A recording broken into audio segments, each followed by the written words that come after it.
প্রিয় দর্শক, আসসালামু আলাইকুম। সম্প্রতি নারী সংস্কার কমিশনের রিপোর্টের মধ্যে যে ধরনের প্রস্তাবাবলী পেশ করা হয়েছে তা বাংলাদেশের সাধারণ মুসলমানের মনে রীতিমতো অসন্তোষ সৃষ্টি করেছে। আর তা বহিঃপ্রকাশ করেছে রাজধানীর ঢাকার শহীদ উদ্যানে হেফাজতে ইসলাম বাংলাদেশের মহাসমাবেশে।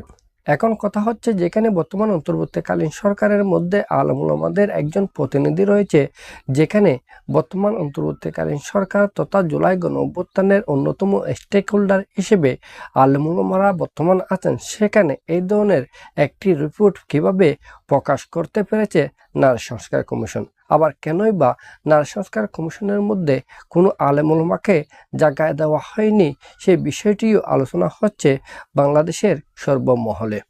দ্বিতীয়ত, মায়ানমারের আরাকান রাজ্যের জনগণের জন্য জাতিসংঘের প্রস্তাবের পরিপ্রেক্ষিতে বাংলাদেশের মধ্য দিয়ে একটি মানবিক করিডোর স্থাপনের নীতিগত সিদ্ধান্ত নেওয়া হয়েছে বলে জানিয়েছেন বর্তমান অন্তর্বর্তীকালীন সরকারের পররাষ্ট্র উপদেষ্টা জনাব তৌহিদ হোসেন।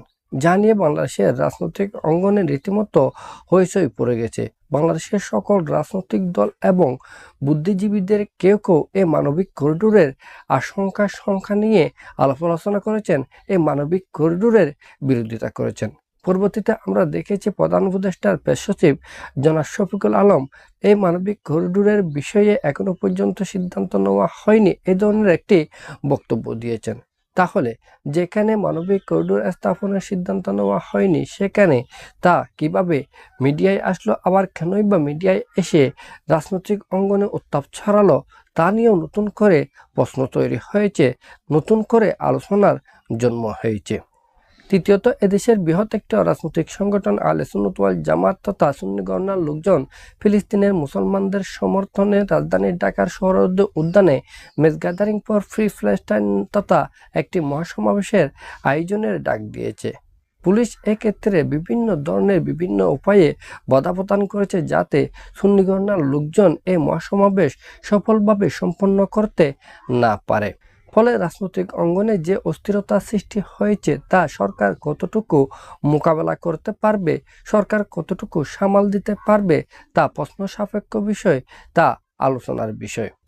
ফলে একদিকে নারী সংস্কার কমিশনের রিপোর্ট বাতিলের দাবিতে রাজপথে নেমেছে কওমি গণনার লোকজন তথা তৌহিদি জনতা, আবার অন্যদিকে সুন্নি গণনার লোকদের প্রতি বৈষম্য করা হচ্ছে এই ধরনের অভিযোগ তুলে মাঠে নেমেছে সুন্নি গণনার লোকজন।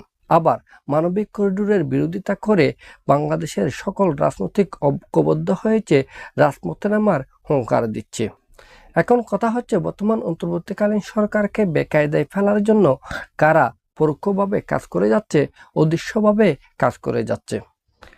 ফলে এই সময়ে এসে আমরা যদি এই ধরনের লোকদেরকে চিহ্নিত করতে না পারি এবং সময় মতো ওষুধ দিয়ে ক্ষত সরাতে না পারে, তাহলে আমাদের কপালে দুঃখ ছাড়া আর কিছু নেই। আমাদের পরবর্তী ভিডিও পাওয়ার জন্য আমাদের এই চ্যানেলটি সাবস্ক্রাইব করবেন। সবাইকে ধন্যবাদ। আসসালামু আলাইকুম।